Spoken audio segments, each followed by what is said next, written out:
Je suis bien curieuse d'essayer une recette que j'ai vue sur TikTok, mais je l'avais vue aussi sur d'autres réseaux sociaux pour faire du mozzarella maison, en tout cas pour épargner là-dessus.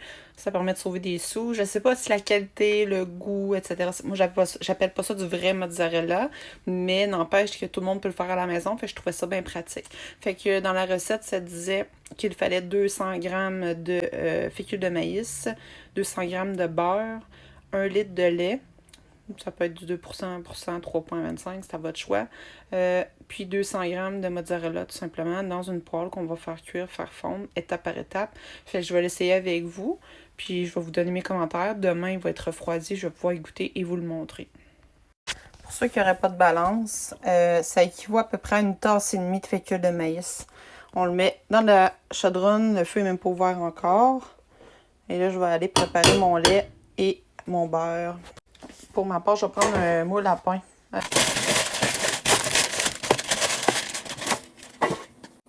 litre de lait. J'ai du 0%, j'espère que ça va faire la job. Sinon, je pense que j'ai du 2%, mais j'espère. Mais avec celui-là, je pense qu'il va m'en manquer. Il m'en manque juste un petit peu. Je vais ajouter du 2%. On va ajouter ce qui manque. 1 litre, 1 litre, 1 litre, 1 litre. Exactement, 1 litre. Fait que là, j'en ai pas au complet dans la fécule. C'est même pas allumé le feu. Il faut juste que j'aille avec un fouet la mélanger ou une spatule. On va prendre la moitié à peu près. Ça fait des petites bulles. Donc, évidemment, la fécule de maïs, c'est un féculent, mais c'est aussi ce qu'on utilise pour faire épaissir des sauces, au lieu de la farine, des fois. C'est pas super évident, là, je vais vous avouer. Je pense qu'avec un fouet, ça serait peut-être mieux, là, mais bon. La spatule, c'est bien le fun, mais ça va être plus pratique quand on va avec un fouet, là. C'est pas super, mais... Mettons que j'aurais peut-être pu l'ajouter progressivement au lait. Là, c'est pas là, c'est tout collé dans le fond, puis ça n'a même pas chauffé encore le truc. Ben, tu sais, la fécule, si on le sait, ça durcit un petit peu là, quand on met un liquide. Fait que, je vais ajouter le reste du lait roi. De toute façon, il va falloir que le beurre fonde dedans. Là. Fait que je pense que je vais le laisser chauffer un petit peu. Je vais préparer mon beurre. Il y a 200 g de beurre à ajouter. C'est pas mal ça. Puis le fromage à râper que j'ai pas encore râpé. Fait que je fais ça. Pour ceux qui n'ont toujours pas de balance, 200 g de beurre, ça équivaut à peu près à un quart de livre de beurre. Un petit peu plus. Ouais, un quart, même un peu plus. J'ai presque pris tout. Fait que c'est ça que ça donne. Fait qu'on va le mettre dedans. On va laisser fondre. Puis je vais râper le fromage. Au prix du beurre, j'étais en train de me demander si ça vaut la peine. 8 piastres la livre! Ça vous a pris une demi-livre, 4 piastres. C'est sûr que ça vaut la peine. Le fromage, ça vaut ça, mais quand même. T'sais. Par expérience, moi je pense que la première chose qu'il faudrait faire, c'est faire fondre une partie du beurre, puis après mettre la fécule de maïs. Ça fait un roux qu'on appelle pour faire une sauce ou une béchamel ou quoi que ce soit. Ça permet que ça colle pas dans le fond. Parce que la fécule, ça a collé dans le fond, là, ça a l'air moins pire, là. Mais je pense que dans les étapes, ça serait plus logique et plus facile pour vous. Puis après, on fait chauffer à médium, moyen médium, pas trop fort. Puis on fait fondre le beurre, puis on brasse, puis ça commence à décoller dans le fond. Mais on aurait dû mettre le beurre en premier, je suis pas mal certaine. Ceux qui ont toujours pas de balance, regarde ça ici, j'en ai déjà mangé un peu, puis c'est 400 grammes. Fait que, mettons, c'est la moitié. Ouais, ils sont minces ceux-là. Hein? Fait que je vais couper à peu près le 3/4. Puis on va manger le reste, là, Pixel. Je pense bien. Rendu à ce qui reste dedans. Je suis surprise que mon chien ne pleure pas pour avoir du fromage. Tu dois être fatigué, hein? Tu veux-tu du fromage? T'aimes-tu ça, toi? Je pense que oui. Tiens. Donc ici, il y a 200 grammes exactement. C'est à peu près une tasse et demie encore là de fromage mozzarella râpé. Fait que là, j'attends ma fameuse pâte que je suis supposée d'avoir, mais là, ça me donne pas pantoute de pâte. Là, ça commence à bouillir un petit peu. On va faire des bulles. Puis, normalement, c'est supposé d'épaissir, là, mais je vois pas bien de pâte là-dedans. Peut-être que j'ai pas assez de lait. J'ai trop de lait. Mais je pense que ça devrait épaissir en ajoutant le fromage. Fait que je vais le mettre à minimum. Puis je vais attendre un petit peu, puis je vais rajouter le fromage et mélanger avec la spatule après. J'attends juste de voir si ça l'épaissit, mais je pense que oui, c'est en train d'épaissir. Moi, je pense que je vais ajouter tout de suite le fromage, là. Pas de temps à perdre. Hein, Pixel? Pas de temps à perdre! Ça commence à épaissir, c'est bon signe. Fait qu'on va continuer à le mélanger doucement, en essayant de tout mixer ensemble. Puis c'est supposé de créer une pâte collante qu'on va mettre dans notre moule, que moi j'ai mis là en attendant. Fait que jusqu'à temps que ça soit complètement homogène. J'ai reparti un petit peu le rond à médium là, pour que ça boue, parce que je pense que c'est ça qu'il faut pour que la fécule épaississe avec la crème et le lait. On va mettre une bonne petite pincée de sel. Je suis pas encore totalement charmée par la méthode, mais moi je pense qu'il faut le garder moyennement chaud pour que le fromage fonde.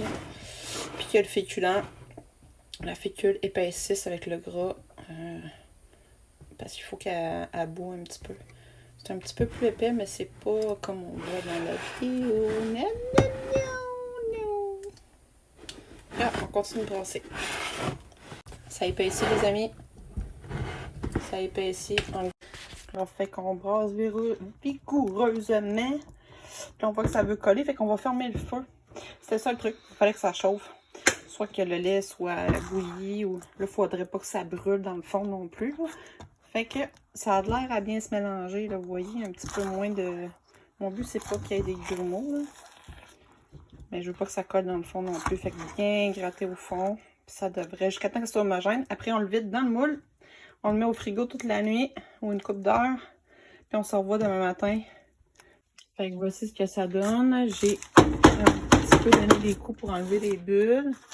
C'est pas parfait partout, mais ça colle beaucoup après la spatule. Fait que je peux pas le mettre parfaitement, mais c'est quand même pas méchant. Ça reste pas nécessairement. J'ai bien fait de mettre un parchemin. Fait qu'on va laisser tempérer, puis après ça, je vais le mettre au frigidaire. Je vais le laisser reposer toute la nuit. Puis on va y goûter demain, voir qu'est-ce que ça donne. Ça donne à peu près 1 kg, honnêtement, de fromage avec toute la quantité de stock qu'on a mis. Moi, je pensais que ça donnait moins. Mais c'est quand même gros. Fait que à suivre. C'est le moment de vérité. Donc, mon fromage, il a passé à peu près 10 heures au frigo. C'est pas plus. J'ai laissé, là, il est quand même ferme. Quand je lui ai goûté hier, je trouvais que ça goûtait la béchamel. Mais on va le couper. On va regarder ça, voir. Ça a l'air pas pire. Je vais me brosser les dents, c'est peut-être pas idéal.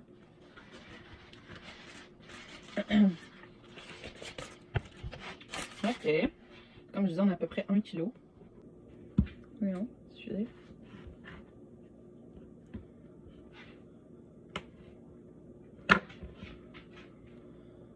On voit qu'il y a des parties très mal brassées, par exemple.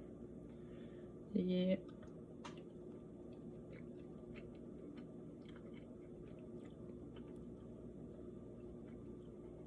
il manque peut-être de sel un peu. Ben, c'est pas mauvais. Même si je demande de la pixel, si elle aime ça, je suis sûre qu'elle va aimer ça. Hein? Mais je trouve que ça goûte un petit peu la béchamel, mais dans le fond, la béchamel, c'est du beurre, du lait, puis de la farine. Mais j'avoue que pour ce que j'ai mis de fromage, c'est pas si mal quand même, ça dépanne. C'est pas aussi fibreux que du fromage, mais tu sais, je préfère du vrai mozzarella. Quand on n'a pas beaucoup de soupe et qu'on veut étirer notre fromage, je trouve que ça a du sens. C'est quand même bien. Fait que je vais donner une note de... On va donner 7. 7 sur 10. C'est pas mauvais. C'est bien, ça goûte au fromage, mais c'est pas vraiment le mozzarella. Mais je trouvais ça le fun que tout le monde pourrait le faire à la maison. Puis épargner là-dessus. Fait que voilà. Voilà le résultat. Fait que vous voyez, c'est quand même très gros ce que ça donne.